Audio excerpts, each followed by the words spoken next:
Moaning coffee moaners. Mark just said to me, just be quiet for 20 seconds. And I thought, well, that's going to work well for the people on podcast, isn't it? God, this immersive coffee moaning is so amazing. Right now, guess what I'm doing on my virtual coffee moaning? Can you see if you can guess? Putting your face into a bowl of jelly and blancmange. Nearly. Or my belly. Nearly. Oh my God, that's just broken. I'm so glad. Because actually that was very, very annoying. The whole thing was very annoying. Oh, the 2D world is such a disappointment. Good morning, everybody. We've missed you. Yeah.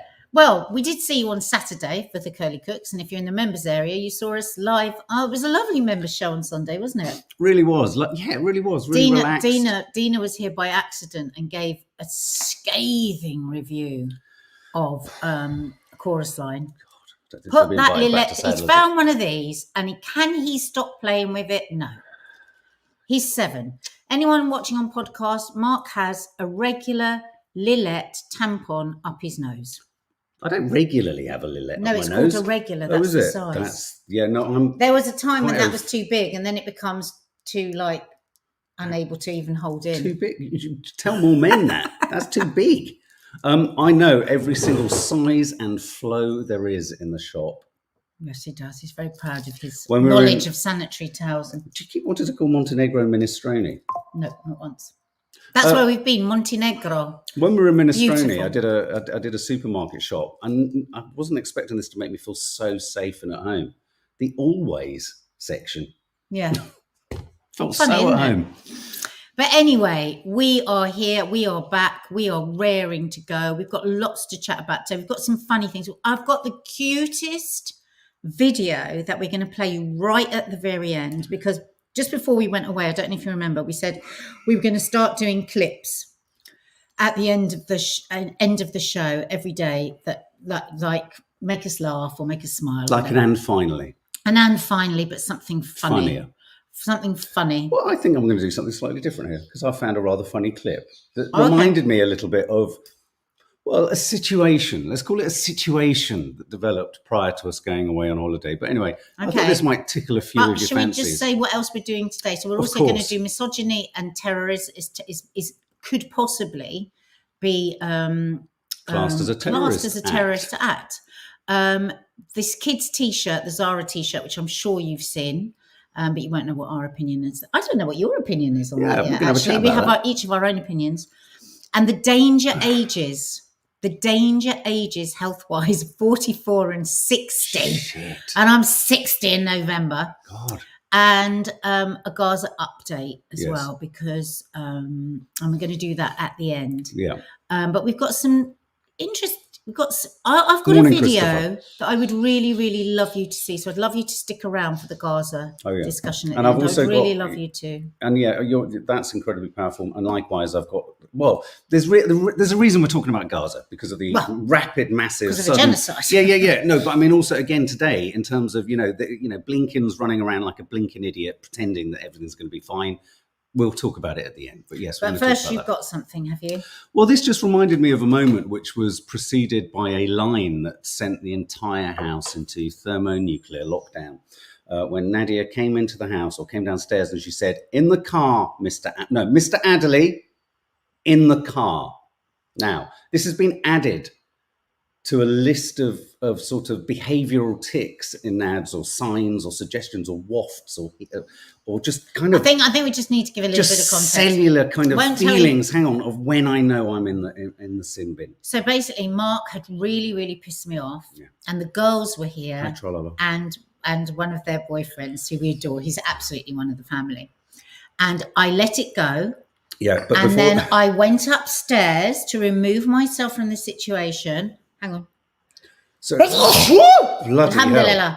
And then... So you extracted yourself from a tense situation. And then he thought he would push it. And he texted me. Well, my heart came pumping into my head and pounding out of my ears.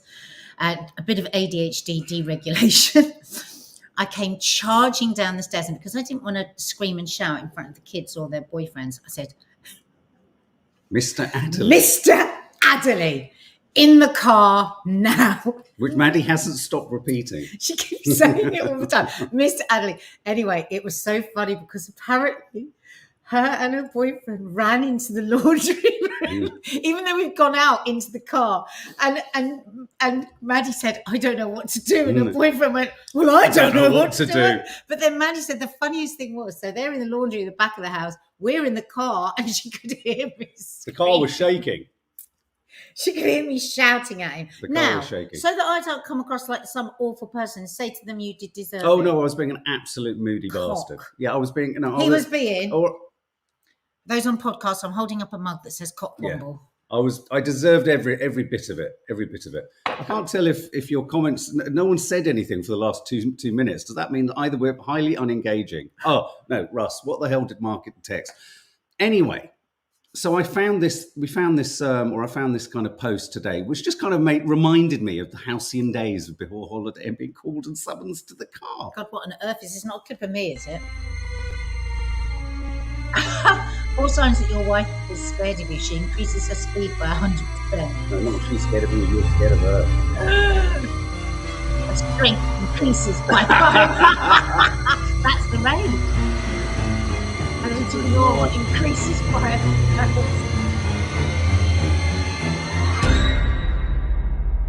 Oh my God, that's very funny. Yeah. This guy must be trying to talk to you, right? I love me 0%. Oh my God, that's so neat. Yeah, so the car was wobbling. Real. But so does anyone identify with that? But you know, it's like when Maddie said, I said, did I say that? She goes, yeah, you came down. She said, Mr. Adderley, and you said, and I was, what was you? I said, in the car now. You went, in the car. I went, oh yes. Yeah. And Maddie keeps doing an impression of me doing it, and I don't really remember that much. I was so angry that I levitated down the stairs. Yeah, I tried with a really strained and defeatist tone. I went, really? It was, and I went, yeah. And then you know what's awful when you're a certain age as well, which I am. We both are. We're going to talk about ages where you suddenly start to collapse. I was lying on the floor, stretching out my back when this happened. Of course, stretching out his back. when you summoned me to the car, I couldn't get up. I was like, I thought I can't show weakness. I have to say, I can't show weakness now. I have to say, it was the wisest decision you ever made was to get up and go in that car. Yes. So Vicky Edwards, it's the trying in public because they think you won't shout. Wrong. Oh, fucking hell! Don't ever test that we're in public. Move. But this woman, that video is perfect, isn't I know. It? It's like super strength. Yes. Super energy. Like you can just walk. Yeah, but let's not go back to the moment at Heston Blumenthal's restaurant where I said to you, the more you whisper, the louder you get. You have the loudest whisper. Well, then just don't be annoying. Of rage. I'll just tell you about this, guys. Oh, that's arbitrary. No, because I'm telling them it's not an ad. It's just that I bought this stuff, not really knowing anything about it, because I loved the name. Look. Fat cow. Isn't that wrong? Isn't that politically incorrect? Fat cow. No, because what it is you need a fat cow because it's grass-fed tallow. Oh, you literally need a fat cow. Almond oil. Now, we have to be more and more careful with fragrances, put them on the face. But why do you need a fat cow? This is the most gorgeous, obviously if you're a vegan or vegetarian. What is tallow? It's something to do with beef. So vegans can't use this? No, vegans can't use this. That's not very Vegetarians nice, can't use it, but it is so amazing on the skin. Well, there you go. It's just because I was talking about it on Instagram and I said, I'll go and get it and show you it on. That's it. Fat cow products. Yeah. Vicky Edwards, anyway. Is the fridge still cold kind of questions when you're over it but don't want to admit you're now over it. The one that I know she's coming... What do you mean is the fridge still cold? I don't know. But I know that you're willing to make up when you say, do you fancy a cup of tea? Which I've noticed actually these days you never say it. I don't, because no. What? I don't. No, I know. I've noticed. Because you never give me long enough to just calm down. I wish we could all calm You always quicker, want everything to be made all right quicker. And it's so short-termism. Because, you want me to go, everything's all right now. But I won't mean it. And I never, ever say it if I don't mean it. Okay, you know what I'm going to say to you tonight? What? Miss Sawalha in the bedroom. Oh, God. It's a bit ick, wasn't it? Sorry. Who So backs down quicker, says Ross Souch. Don't you dare. Thanks, Ross. It's a good question. No, it's not a good question, no, Ross. Really it's a is. very difficult question. It's not. Because I will refer back to the fact that you have to mean it. Mark will pretend. I don't ever pretend. You I do. desperately You pretend. want to get out of conflict. But you're still raging underneath. And Everyone I will not is. countenance Everyone's it. I will not raging. consider it for 1 second. Have you met Go into your own area. Go into your own area. Okay. And usually that's Sainsbury's car park. Right. And you go and buy chicken some crisps. Diet Cokes. You know how a lot of men will go down the pub and just drink a load of I go to Sainsbury's and do a shot. To Sainsbury's and I know because he comes in and I can smell the chicken crisps. I've had a bag of crisps. The chicken crisps are almost a stronger smell than cheese and onion. That's what I'd say. Walkers. They are the amount I eat. Because Maddie will go to me, he's had chicken crisps. I can smell. Yeah. MeTube says, Mark never pretends it's all deliberate. LOL. Thank you, MeTube. Thanks, MeTube. I I'll think remember that sounded like you were on my side, but I'm not so sure, MeTube. All right, well, on that note, let's get on to some of the serious business. Misogyny is... What were you all of a sudden? I don't know Gordon Honeycomb. He was the newsreader, the one that was found in the end of the prostitutes. Oh, no, that's not Gordon Honeycomb. What the hell? You're talking Gordon about Honeycomb. Frank Boff. Oh, sorry, not Gordon. Gordon Honeycomb. Incidentally, Frank Boff was my grandfather's nephew. It was not Gordon Honeycomb. I am terribly sorry. I misspoke, just in case anybody wants to sue me. But you're right. I don't know who I became then. No, but I think you were Gordon Honeycomb. I felt like I was not presenting... Frank. What was that news show in the evening? Oh, Not God, Grandstand. What was it? I felt like I was presenting Nationwide. I've got to find Gordon And now Honeycomb for a film of a duck riding a skateboard. I've got to find Gordon Honeycomb. Don't look him up. You're digging a bigger hole. Frank Boff is fine. I'm related to him. Oh, okay. Oh my God. Don't. That is not. Oh, there he is. He was lovely. He was safe. Okay. Wasn't he? Yeah, Gordon Honeycomb was nice. good. Actually, I liked Frank Boff until it all came out. Frank Boff wore suspenders. No, he didn't. No, apparently he did. Mike, I've never ever. Frank Boff. I will never forget the only day I remember my grandfather not reading the Daily Telegraph was when Frank Boff admitted to taking cocaine and seeing prostitutes. Yeah. And he was like, I said to my nan, I said, what's wrong with Dad? He used to call him Dad. And she said, he's a relative. But you know what? I've eaten off. Oh my God, Mark. What's happened? Oh my God, you look so like Frank Boff. Who? No, hang on a minute. He's got no hair. Look to that. Get close. You're so. When you say things Frank like that, Boff. But he's got no hair. Come on then, let me see. I really hate it. Let me see. Take your glasses off. No, I can't Mark, see it then. You're really annoying me. Take your bloody glasses off because I'm going to show them. Look around the eyes. He's got the under eyelids like you. Take your glasses off. He has. Look at the eyes. He Oh my has. God. I've got Frank Boff. I feel sorry for Frank Boff because everyone judged him and maybe he just had the Adderley gene. Oh my God. Just had. Oh no, it's all right. Just had the. Look, his wife had Thelma's hair. Yeah, but she wasn't related to her. I tell you what, I loved Frank Boff. And I don't judge people by their addiction problems. My granddad's mother's maiden name was Boff. They were the Boffs. And they married the Adderleys. So but you actually look like Frank. I look like Frank. I've got Frank Boff's eyes. Thank God I've only got his eyes. I've also got his same suspenders collection. Mark, don't keep saying about suspenders because we don't know if that's true. That's not nice because he's kind of related to him about that. Cocaine? Now I've got to look it up. Cocaine runs in the family. Mark, stop it. Oh, Lee Durrant, can I just say how freaking amazing it is to have you back? My mornings are better now. We talk about random. So random. Didn't think my eyes are the eyes of Frank Boff, the things he's seen. Ross, did he have sex? I think maybe. But he's related. Yeah. Probably. They do say that sex compulsion and sex addiction is a byproduct of bipolar. Did you know that? Really? Yeah, sex, an obsessive thinking of sex. Christopher Cundall, I would take your glasses off, Mark. Otherwise, coffee won't be moving to the car. Christopher. Oh, dear. Oh, God. Russ, what did you do there? I think sulking is so frustrating, says Faith Goodman.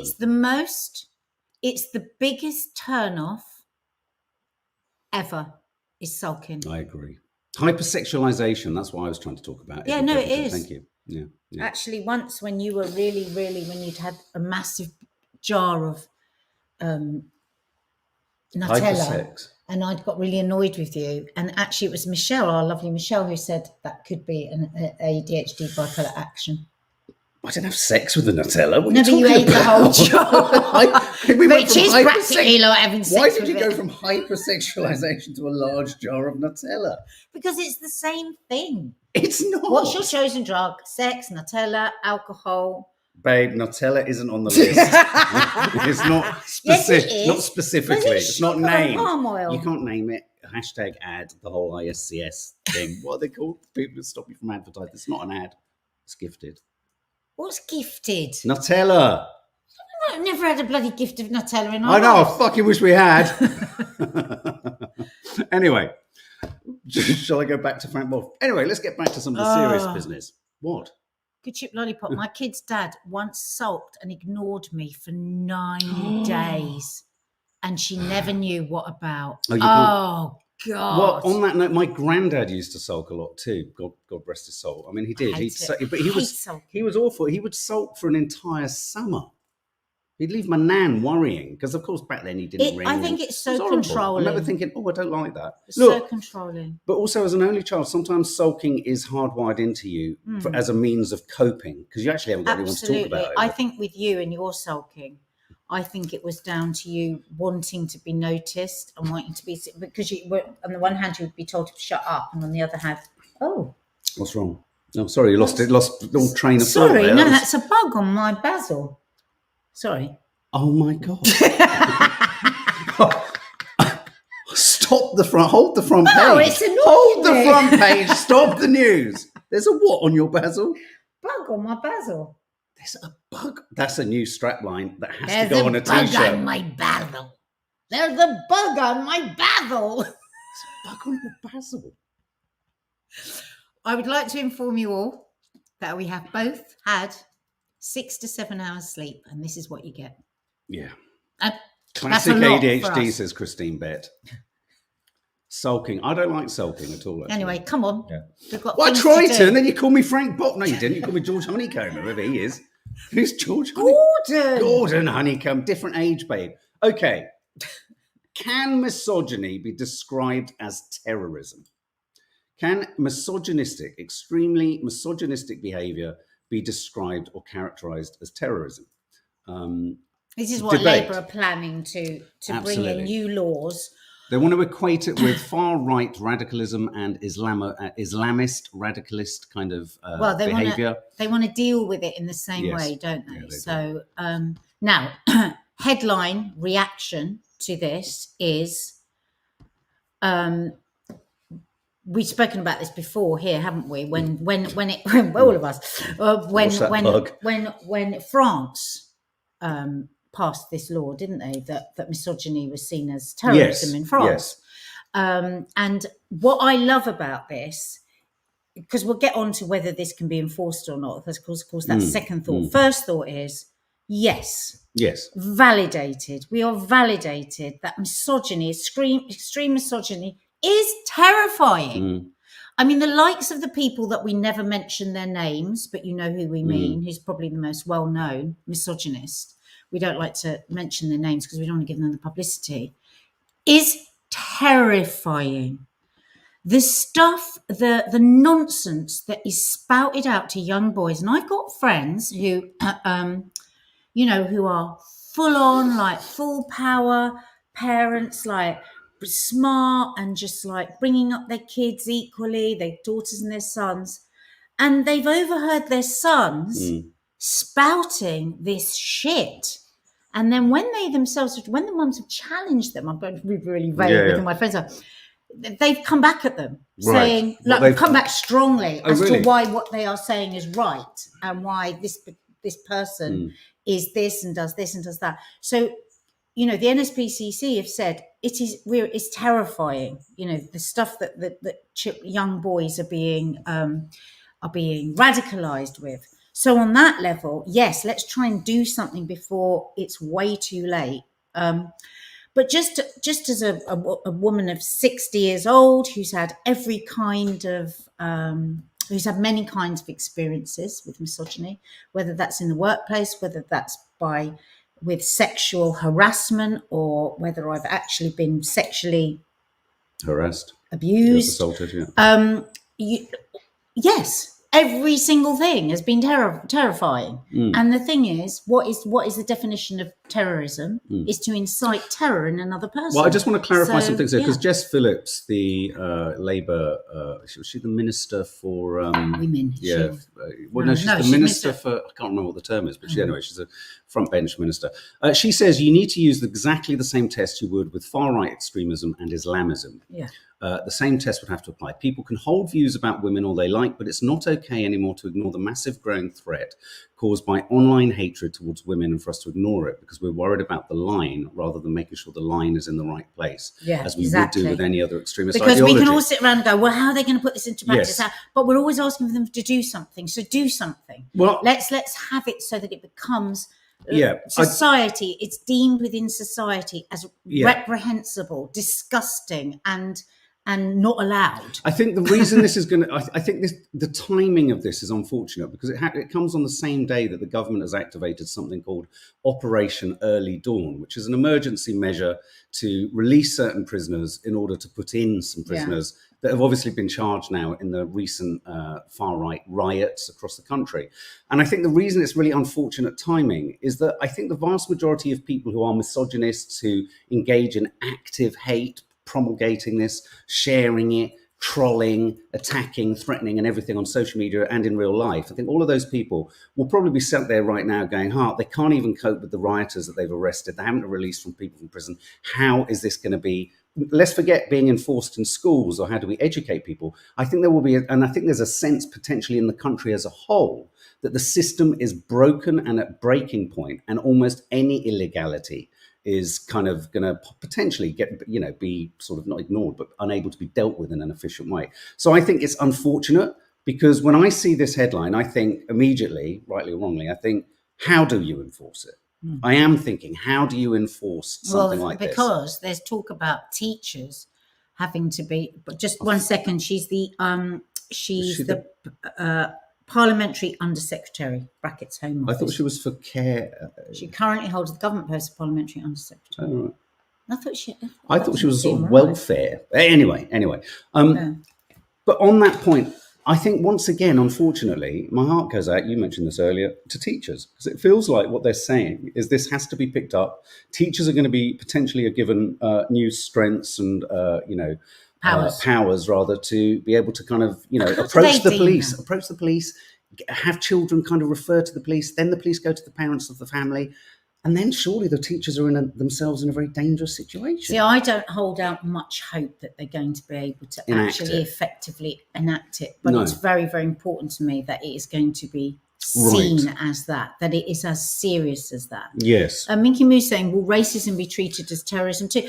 It's a good question. It's a good question. Is it already? It's a really good question, because it's odd that a terrorist act sort of is isolated to just, if you stick to the word, terrorism is the terrorizing of anyone in any way. Yeah. It's why you can quite boldly state, without wishing to jump the gun here, that the IDF is involved in terrorism, because they are terrorizing the entire Gazan population. So just because you're an official army, or just because you are terrorizing someone for some other... American armies have gone around the world terrorizing... You don't put a suit on or a uniform and, like in a film, go, I'm a goodie. It doesn't work like that. I'm looking up that question because I think it's a good question. I do think it's a really important question. But also, for example, extreme Zionism, anything? Extreme anything. But racism, that's a good thing. It does all begin at home, says Jackie Vellino. It's not being treated as terrorism. It's being treated as extremism. Extreme misogynists are going to be treated as terrorists under government plans. That's the announcement. That's the Home Office review of the UK counter-extremism strategy later this year. Will look at including the issue within its definition of an ideology based on violence, hatred, or intolerance. But so is racism. So, yes, there's extremism. Yes, there's terrorism. And I think... What's the... I think there's a difference. There's a difference between, holding a thought, holding a belief and believing something, an ideology, and enacting it in public and enacting it against people. Actions for terrorism: serious violence against a person, serious damage to a property, endangering a person's life, creating a serious risk to the health and safety of the public or section, actions designed to seriously interfere with or seriously disrupt. Does it run the... Okay, here's a thought. Faith Goodman kind of tickles at the edges of this. Yeah. Hear this thought. No, I think it makes terrorism diminish. I see terrorism as more about killing people, like bombing. I'd be upset if my family were killed in a bomb attack, which I see as terrorism, worse than words. Okay, here's a contentious suggestion. I thought you were saying something else there, Faith, but maybe not. Could there be an argument that by grouping it under something like terrorism, you lose the specifics of it? Should it be an individual crime? Maybe that's the difference with something like racism. This is an individual crime that often doesn't lead to violence necessarily, but leads to yes. Does it get sort of then included under something that then gets almost ignored and doesn't get the right attention to detail? Yeah, I think there is something in that. But it's really strange, and I know if there's anybody here that's experienced something like this, that other people might see as just absolutely nothing. Say you're on a tube, right, and you're on a packed tube, and you feel a hand go up your skirt, right? And it's interesting, yeah. And this could last seconds, or this could last a minute, or this could last, and you are frozen in terror. It's terrifying because, of course, all the other things that can come after that. Now, another person might go, well, hand up your skirt for 30 seconds. Well, what difference does that make? When we see our girls come in after a night where, just so many different things have been said and done, and they're terrified, and their friends are terrified. So I suppose that's why I immediately jump at the idea of terrorism, because I think of terrorism and I'm thinking inciting fear and terror in somebody. But maybe there is something in that, Faith, in that it will get lost because people will say, oh, but God, look at this tragic event where 100 people were killed by a bomb, and then so it just it goes lower and lower. It becomes right at the very bottom of it. Is the word terrorism perhaps the word that's inefficient? I mean, should terrorism sit with a political ideology that's taken to extremist or religious or cultural? I thought terrorism meant inciting terror with a political, from a political standpoint. More often than not. No, but I thought that was the definition. I mean, I think we grew up on the sort of, the diet of the IRA are terrorists, but the ANC, so the ANC, were terrorists in South Africa. This idea, and of course, Hamas have been characterized in this country or defined in this country as a terrorist organization. Chloe, that's what I thought. Isn't terrorism with a political aim? That's what I always thought, but not actually when you look at the breakdown by the Crown Prosecution. But when you're terrorized, look, Zoe says, being a woman in this world is terrorizing. Is it a crime? On a daily basis. Clodagh makes a good point, though, here. It is a crime, is it not, what's happened to you on the train, rather than necessarily terrorism?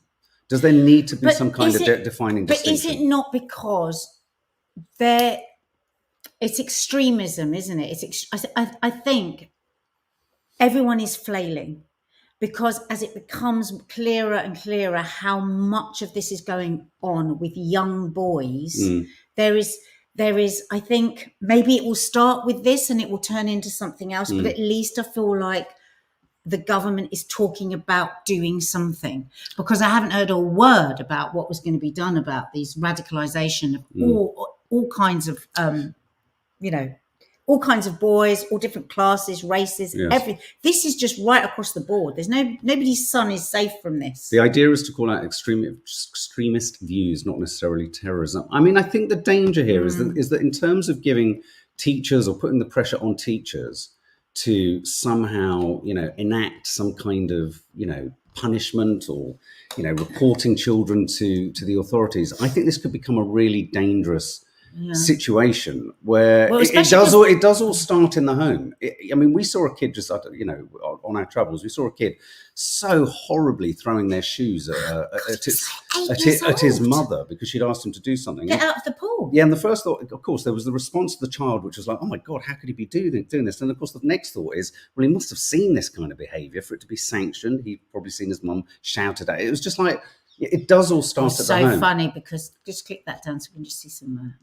But so it was so funny because when we saw this happen with this boy, he was right little brat. He was pissing me off the way he kept banging that bloody stairs the whole time. And his mum's like, "Come on, get out, get out." So he gets out, he storms across, he picks up his shoe, he threw it at her, and she just carried on walking like this with her. And then he picked up. And then I was like transfixed, and I turned around and both our daughters were looking at me like this because you could see them thinking, oh, what the hell would mum do? Or saying, you do need a bit of that. You need a bit of like... But interesting, two things coming out of this before we move on, which I think is really quite troubling, is you saying that about someone who's got sons, a mother. If you're a mother of sons and your son is giving you the chat back, radicalisation, but also is answering you back and challenging you, I'd imagine that's an incredibly frightening situation to be in, dangerous situation to be in. But also, you know, at the other end of all of this, you know, there is the idea of, can you in any way control the kind of potato heads and all that lot who are kind of promulgating this kind of information, pushing this information out there? I do think one of the major problems with this altogether, and I think LD or someone here just said they've got the laws are already there, says LD. This is interesting. They need to use them. Unfortunately, they feel the need to control us more by bringing in new ones. I don't necessarily entirely agree with that, but that did make me think is this. I think the feeling of misogyny not being dealt with or treated effectively could be massively helped if 95% of women who are sexually assaulted felt they could report these crimes and that something would be done about them. I do wonder whether we're trying to kind of ineffectively resolve... Put a dam somewhere much further up the kind of timeline where I think it's impossible to do it. Whereas actually the feeling amongst young men is they won't be punished. They won't get reported. But we're kind of like conflating two different things here, because I think what we're talking about is, because somebody of my age, it's a very different problem, misogyny, you know, being a mum and daughters and all of that. And to somebody that I think what they're trying to do is put a dam up for what's going on in schools and really young boys, which is very different from the sort of stuff our daughters will tell us about 40 and 50-year-old men and the way they are out in the street and the way they are in pubs and the way they are, all that sort of stuff. It's two very different situations, isn't it? But it's such a complex problem that no one thing is going to sort it out. But my last thought on it would be, I am so glad it's being spoken about. I do think I've read lots of stuff from teachers who are lost and not knowing what to do. So I think if something is set up where teachers can say something, but it says here, and we don't know because these are very early reports, plans are that teachers would be legally required. And I think, well, God, that's a lot of pressure. They're already enacting loads of social care as well. I mean, it's... But another thing is 95% of women do not report stuff that's happened to them. And because, as you said, they'll say nothing will be done. The police will make me feel shit about myself, which has happened every single time we've ever tried to report anything. So I think there should be something set up where you can just phone in the details and where it happened and what happened, absolutely knowing nothing was done, but so that it's recorded. But there's still a register. Because they keep saying it's dropping or it's better. Well, that's the bit that's most frustrating. I mean, talking to the friends of our kids, most of them say they want to tear their hair out when they hear adults who are living a very sort of, you know, comfortable life, you know, not being harassed, say, oh, but the statistics are lower. The statistics are lower because no one is fucking reporting anything. Exactly. So you can't, you know, and I think you're absolutely right. I think that's a really good thing. And it could be a campaigning point. A register. That there should be a register for every experience, but without legal consequence, because then that would discourage people from doing revenge or fake kind of claims. It would be a case of just registering it so that we could get the statistics so we get the proper stats. Rather than necessarily. So you detail what happened, where you were, what the time was, It's like all the kids that get held up with knives, all the young boys, and get their phones taken. none of them that we've ever met or ever spoken to have ever told the police. And I say it's so important that you do, because otherwise they're going to say crime rates have dropped in the area. Absolutely. Anyway, just want to show you this quickly. This T-shirt. Nice. This is Zara's. This was on a T-shirt that Zara was selling. A mother got particularly upset by it, went online, and Zara have since withdrawn it. The idea being it was sexually suggestive to have this on a T-shirt. For people on podcast, it's a strawberry slice of. This is a strawberry, beautiful thing. I just find fruit so beautiful. Take a bite, a burst of sweet delight, making it the perfect summer snack. The strawberry, a small burst of joy. Now, all of which I agree just for everyone with. listening, the most prominent words there are "take a bite." Take a bite. And, So, and what age was this T-shirt? 7, 8, 9. Okay.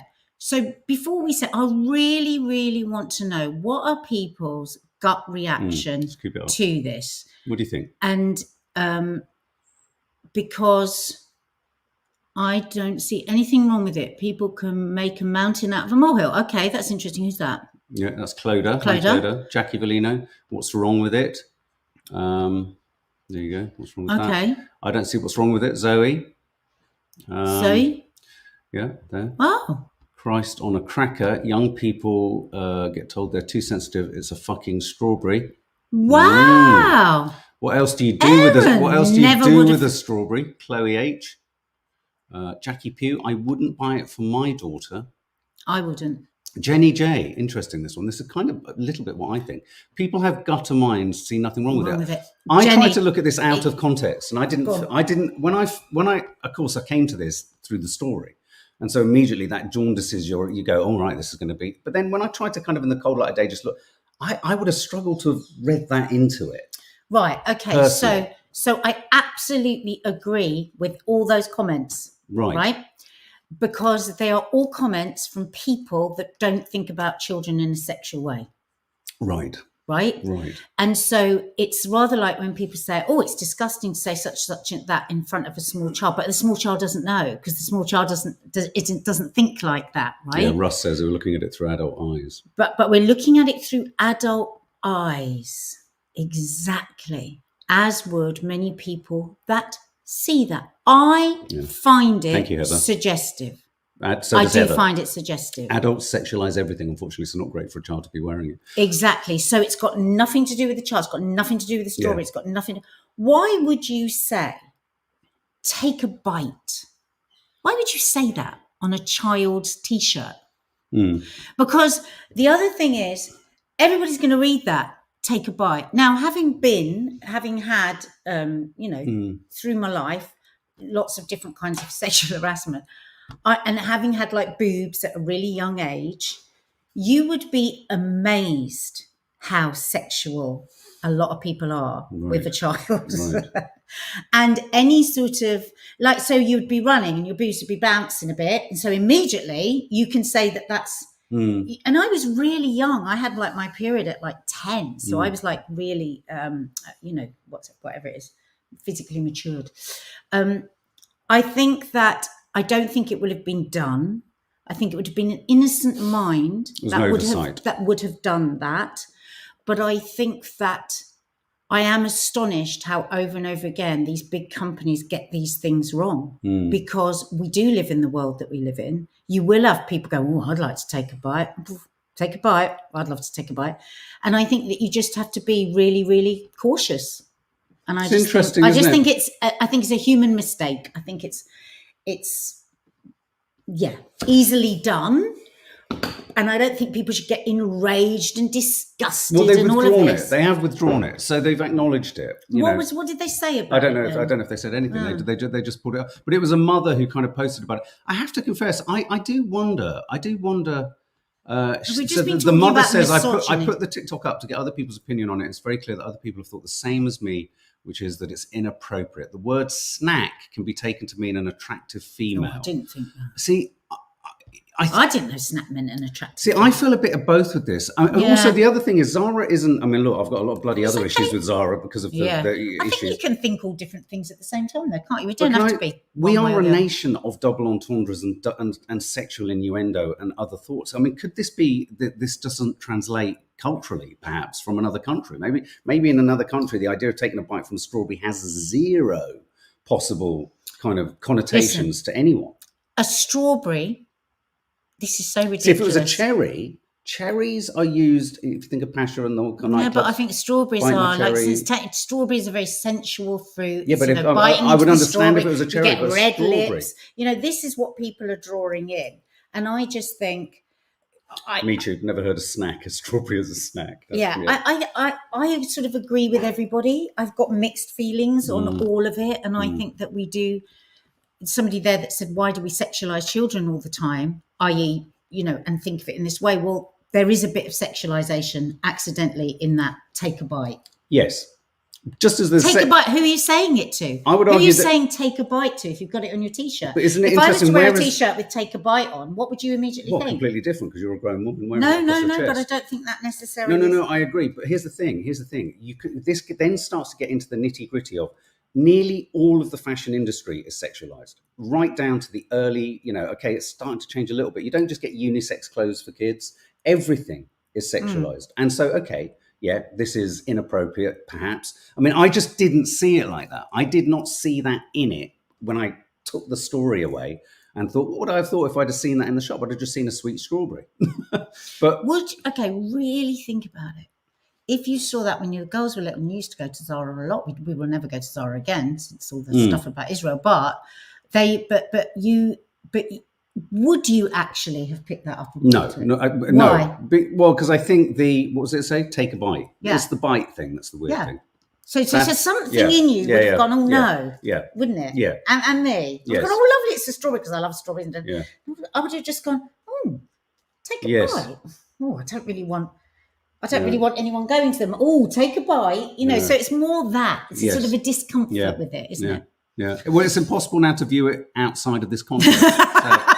Zoe just said, I'll never eat a strawberry the same way. Strawberries are actually bad for you, by the way. I mean, when I was a teenager, I know people talk about bananas, but strawberries would be the thing that I would find that people would be very suggestive. Pop my cherry. It's always a cherry for me. Whenever I see a cherry, I think there's a sexual innuendo there. Well, because they are sexy, aren't they, cherries? And also there's a whole thing about women and cherries look a bit like bum-bums. So do apricots. Peaches. Yeah. Anyway. Peaches are very... I mean, again, is it the emoji thing that's made it even more complicated? You can't use any fucking fruit now because everyone's using them as sex fucking... Don't even bring up aubergines. Don't bring... Oh, you did. Okay, moving on just quickly. We've been with you so long and it's just been so fun, so silly. Okay, I've talked a load of shit haven't we, today. babe? Yeah, okay. Let's talk about the danger ages of 44 and 60. Hang on. Yes. Julie, the singing nutcase, would like some context. Why are strawberries bad for you, Mark? This is because they, as a fruit, they take in more pesticide and outside pollutants than almost any other fruit because of their soft skin. Beware of your provenance. Yeah, so it's provenance. It really isn't all strawberries, but no, I know. But unlike, say, a grape that has a skin and have a certain sort of, thickness to their outside shells. What a load of rubbish, because you're going to bite through the skin wherever...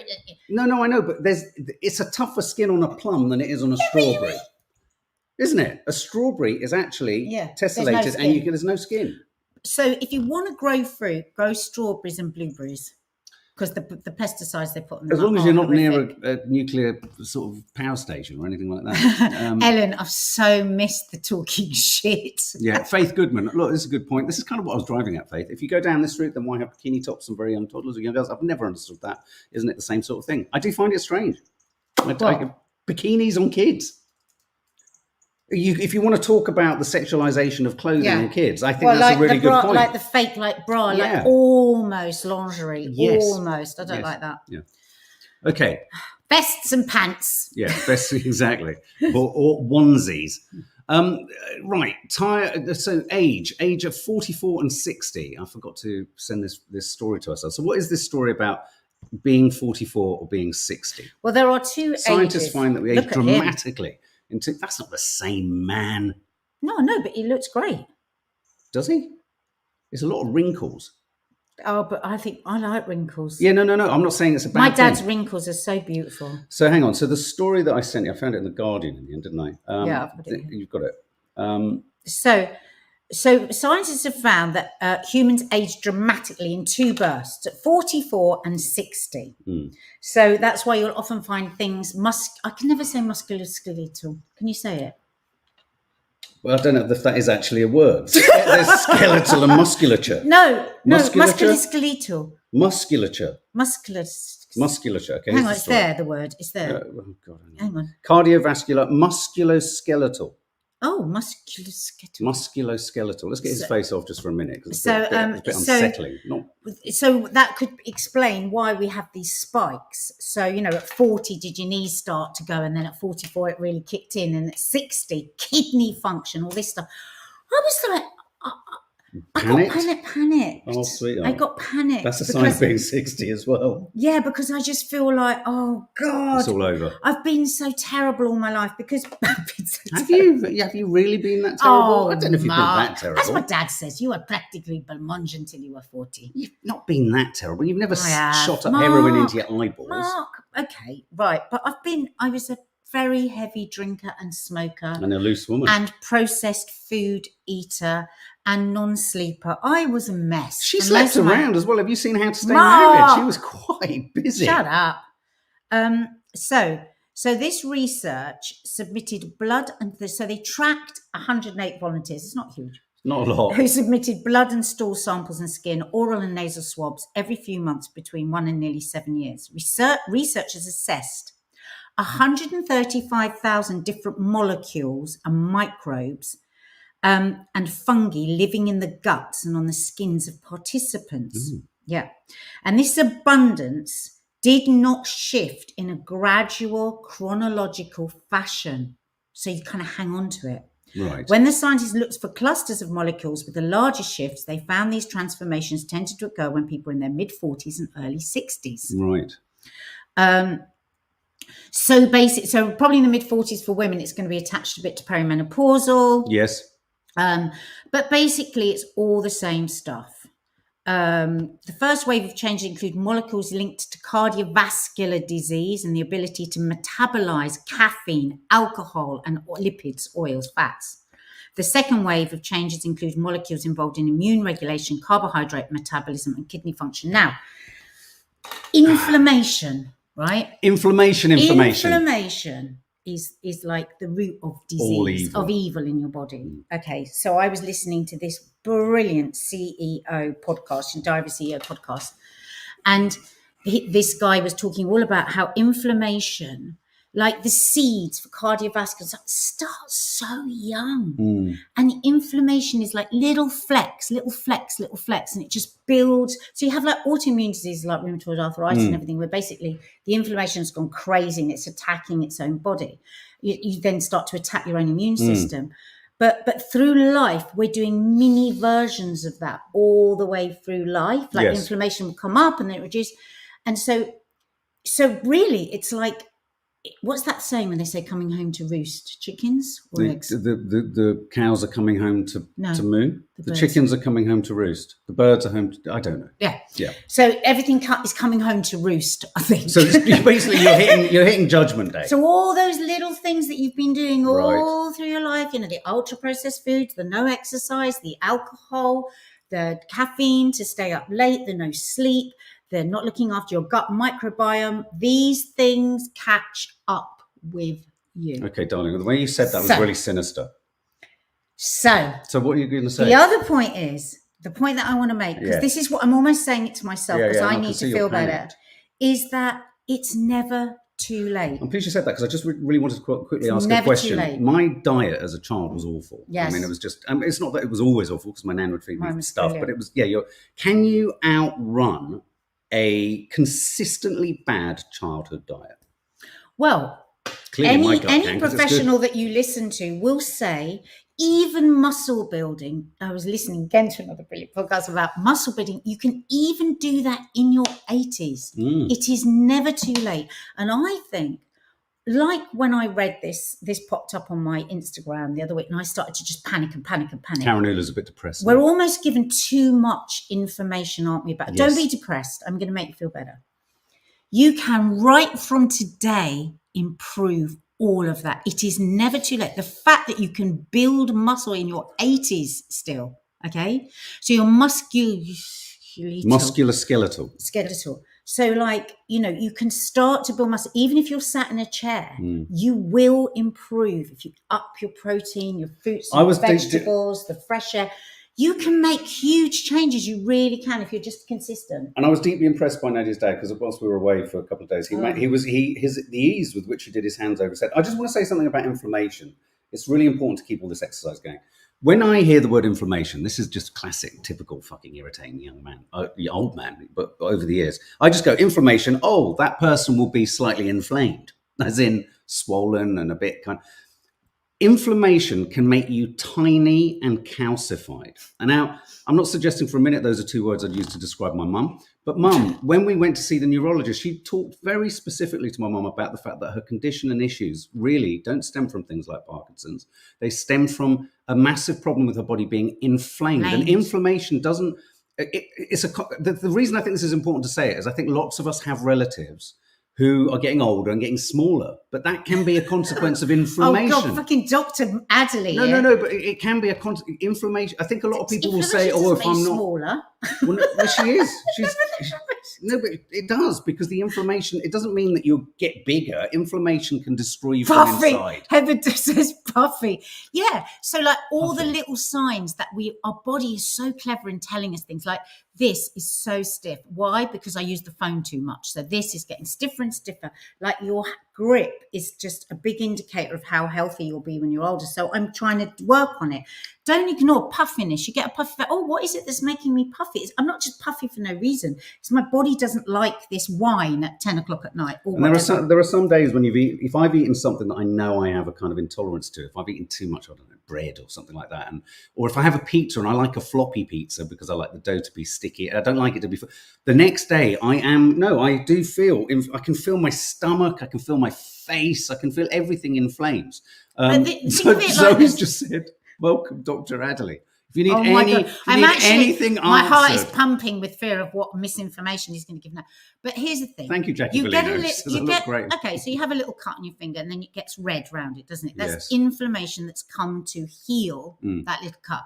If you think all these things that we do, we're just lighting little fires of inflammation, this is like real, user-friendly. This is not from any position of any training as a doctor or anything. It's what I've come to. If you think of it like that, oh, that's inflaming. That's inflamed. Do you want that kind of inflammation in your body? Because it can trigger all sorts of things.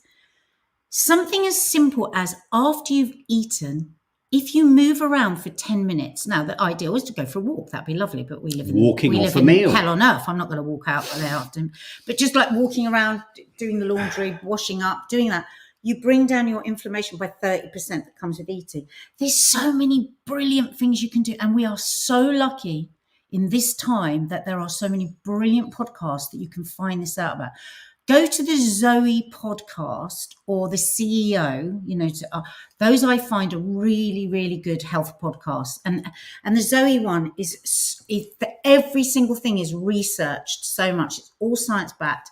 And look up inflammation, look up, am I getting enough protein? And don't get overwhelmed by it. Just what little changes can I make? And I'm saying all of this so that I feel better about myself. I feel really stressed now. MeTube says, people often think inflammation means something is bigger. That would be inflated. Thank you very much. Yeah. So you can, yes, great name, says Zoe. Right. Okay. This has been a long coffee moaning. So let's just finish as we said we would. The Middle East crisis as we sit. But stay to the end because we've got a really funny video that's going to make you laugh. Absolutely. So this is Blinken, the Blinken idiot, is back in the Middle East for the 9th or 10th time trying to get Joe Biden's ceasefire deal over the line. Netanyahu has proved obstructive.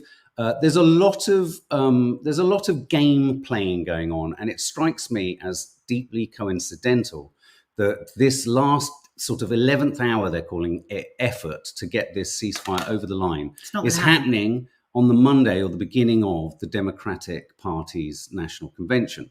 Now we all know that Joe Biden has supported directly and intimately Netanyahu. I would say Netanyahu was engaged in elder abuse. I think he's literally run circles around Joe Biden, and because Biden was being protected by idiots, it's been allowed to happen. Kamala Harris is not going to be massively different. The one thing she has done that is different, she's acknowledged that Palestinians are having a tough time. She's acknowledged that. But the selling of arms, the continuation of the genocide, the continuation of a war and an assault, not a war, an assault on a nation and a people. I just want to show, before we show, Nadia's got a clip that she wanted to show. I just want to show you a carousel that Danny fucking Price posted on his Instagram. I screen recorded it because it just says it so perfectly. So I just want to play this to you. Just so we're clear, dropping more bombs on Gaza than Germany dropped on Britain in World War II and more bombs on Gaza than the US dropped on Nagasaki and Hiroshima is not self-defense. Continuously bombing all the schools, churches, hospitals, and then people living in tents in Gaza is not self-defense. Snipering children, stealing property, raping Palestinians, and then laughing and celebrating their grief and despair is not self-defense. It just sums it up perfectly. Cutting off food and water to Gaza and specifically targeting those who are trying to get what small amount of aid actually into Gaza is not self-defense. I'm reading this for those of you listening on podcasts. Kidnapping children and detaining them in torture camps is not self-defense.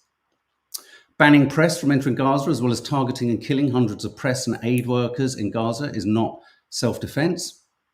You're getting the idea now. Allowing lynch mobs to go into the West Bank and set fire to Palestinian civilians' homes is not self-defense. The West is trying to convince you, and this is the most important thing. The West is trying to convince you that what Israel is doing is justified. It's not. There is no justification for what Israel is doing. The reality is Israel and the West are setting a new and dangerous precedent. And they really are. We really are. This is a crucial moment. Those who attempt to resist colonization will essentially be eliminated. And why he says that every time self-defense is because every single time a politician is challenged on any of these atrocities, absolute atrocities, the first thing they say is Israel has the right to self-defense. And do the Palestinians have a right to self-defense? Do they have a right for anything? And why we say in our thousands, in our millions, we are all Palestinians is because the world is totally and utterly ruled by America. And what America wants and what America decides is what happens. And so, you resist in any nation could end up in this kind of a state, honest to God. Imagine America being told it had no right to any form of self-defense or self-determination. And then look at what's being asked of the Palestinians and what was asked of the Palestinians prior to October the 7th. If you want to understand where extremism or violence comes from, or resentment and hopelessness, look at the previous 75 years. We've talked about it a lot on here, but the absolute, it sticks in the craw to see these privileged American politicians going over there pretending as if, Netanyahu is actually rationally negotiating in good faith. He's not negotiating in good faith at all. Behind the scenes, Israel are trying to put huge pressure on the ICJ not to issue these arrest warrants. God only knows what sorts of threats are going on there. This is farcical. This is ridiculous. It's literally a joke. It's a total joke. You're being honest. Hamas has made many offers in the first few months, didn't they, of to hand back the hostages.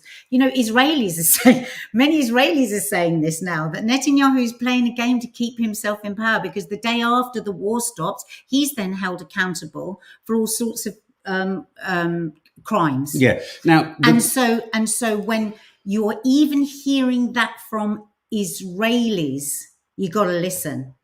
Yeah, Kamala Harris can only do so. End. No, there's going to be no deal. So here's two outcomes. I think Netanyahu's padding for time so that Trump gets in, because Trump will be a much more advocate and direct and immediate supporter of Israel, if you can imagine it, than even Joe Biden was. He will allow them to extend their reach into the West Bank, et cetera, et cetera. But here's my real worry: They don't is need to that be allowed. is They're that already if working. Kamala Harris succeeds, and it looks like she's doing very well. I mean, I think the Trump campaign, I think their strategy is leave her alone, and then it will all fall apart at some point. But I think if Kamala Harris does look like she's going to win the election, I have a real worry then as to what will then happen in the Middle East, because I think what Netanyahu will then have left to him is not the hope that Trump will come in and hold his hand and change his nappy. But there will be the hope that if Trump doesn't get in, what he'll do instead is absolutely trigger a regional conflict that will, in a sense, take down any Kamala Harris kind of government coming in anyway. And make no bones about it, America occasionally has made slight sounds. They don't even name the Palestinians. Trump now uses the word Palestinian as an insult. Like fuckhead. He'll say you're a Palestinian, like it's an insult. Can you imagine that? And if they had one iota of wanting this to stop, one moment of thinking they wanted, they would just not send the arms, because apparently within 4 days it would all end if America wasn't sending out what they're sending. So it's all a load of old bullshit. There is not going to be a deal. Hamas will not agree to the continued apartheid. Netanyahu in the deal once the hostages are back to get back in there and carry on the fighting. This is all a joke. Don't even bother listening to it. It's not, the deal is not going to happen. It's all an act. But I wanted to play this little video of this extraordinarily brave young man, Jewish man, right in the West Bank, facing settlers. Don't forget, it is illegal settlements in the West Bank. This is going to people, Palestinians' homes, and saying, get out, don't take anything, this house is ours now. This is what's happening with the support of the IDF, the armed IDF. And this has been happening for years, and it has escalated since October the 7th, where there is no Hamas in the West Bank. West Bank isn't supposed to be touched. And this extraordinarily brave young Jewish man, of which there are millions now behind him as well across the world, Jews who are saying, not in our name, not in our name, not in our name. And I dread to think what happened to this boy after this. So this is a Jewish boy. How brave he is. You hide behind the guns of the soldiers who protect you. But know this, for property will not last eternity. Your strength is merely temporary, and the wicked will not prevail forever. Make no mistake, the whole world is watching. They know. Your days on this land are numbered. And since we have no expectations of you doing the right thing, to leave the land that you have seized from innocent people, we have no doubt that soon others will evict you. Whoever you are, you, the reader of these words, you and your accomplices to theft and robbery in the name of racism, in the name of Jewish supremacy, and above all, in the name of evil, morally corrupt, illegitimate regime, which is treated as a pariah state by the international community, you are a disgrace to Judaism and indeed to the human race. Signed, humans of the world, Jews, Muslims, Christians, Druze, and any other people that's relevant at all. Wow. Oh my God, that brave boy. I dread to think what's happened to him. I dread to think, because like any sort of speaking out, even posting something on social media will get you hauled into jail. You know who he reminds me of? Do you remember right close to the beginning? And I actually put an appeal out for if anybody knew this young Jewish boy, because I wanted to invite him to dinner. Do you remember? Yeah, I do remember. He reminds me of him. And what you know, it's important to remember. Oh, here he is.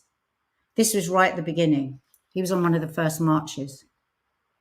And justice for He's so like him. I'm here for a few different reasons, and one of them is that there's nothing in the world that can justify what's happening in Gaza. Nothing can justify the attacks on hospitals, the children dying, and everything else that's happening there. The second reason I'm here is because I want to show other Jews in London and everywhere that this isn't against us. These marches aren't fueled by anti-Semitism. These marches aren't fueled as a hatred against Jews. Last time I was here, a couple of weeks ago, a group of Palestinians came up to us, wearing kippahs and visibly Jewish. They came up to us and they told me, hey, when Palestine is free, you're invited to our house. And they told me that Jews and Muslims are brothers. And If any Jew in London is feeling uneasy and unsafe about the situation, I encourage them to come out here. You can come with your kippas, and you'll face nothing but love from the people here. I'm here with the Jewish This is, squad. it's so important, these moments, because it just reminds you that there are so many good people in the world that are seeing the truth of what's going on. And it's all a con. it's all a con. It's all a con to justify an absolutely oppressive regime. And It's all about greed. It's Yeah. all about oil. It's all about the minerals. It's all about land. It's all about political It's control. not about religion. Control. It's not about religion. If they want us to think it's about religion, it's not. No. Jews and Muslims lived since the beginning of time together in peace in that part of the world. So it's not about religion. Okay, so we're going to end on a very sweet note. Because this is our new thing. We're always going to have something funny. We're actually thinking of, those of you in the members area will know that every week Maddie puts together a brilliant, Every other week, a brilliant show of Funny show. all the funny best bits on the internet. So we're going to get her to do that for us, aren't we? For the end of every show. But today it's just one that I found and I think it's lovely. Looking at the baby. And it's Dad stucking his tongue in and out.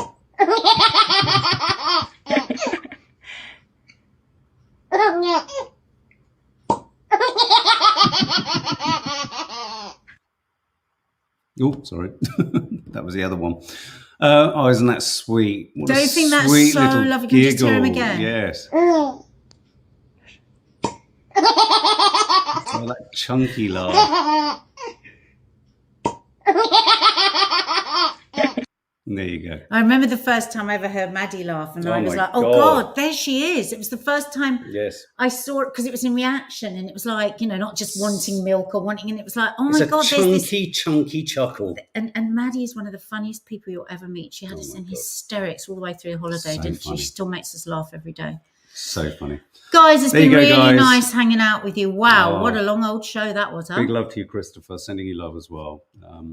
Love to everyone. It's been so nice to see you all. Thank you again for all your contributions. Sorry if we missed any of them. I've got 2 birthdays here at the end. Claire Kendrick and Vixen DD. We're going to sing your birthdays now, and then we're going to skedaddle. Happy birthday to you. Happy birthday to you. Happy birthday, dear Claire. Happy birthday to you. And Vixen DD. Happy birthday to you. Happy birthday to you. Happy birthday, dear Vixen DD. Happy birthday to you. Guys, have a lovely day. Lots of content heading your way. We've got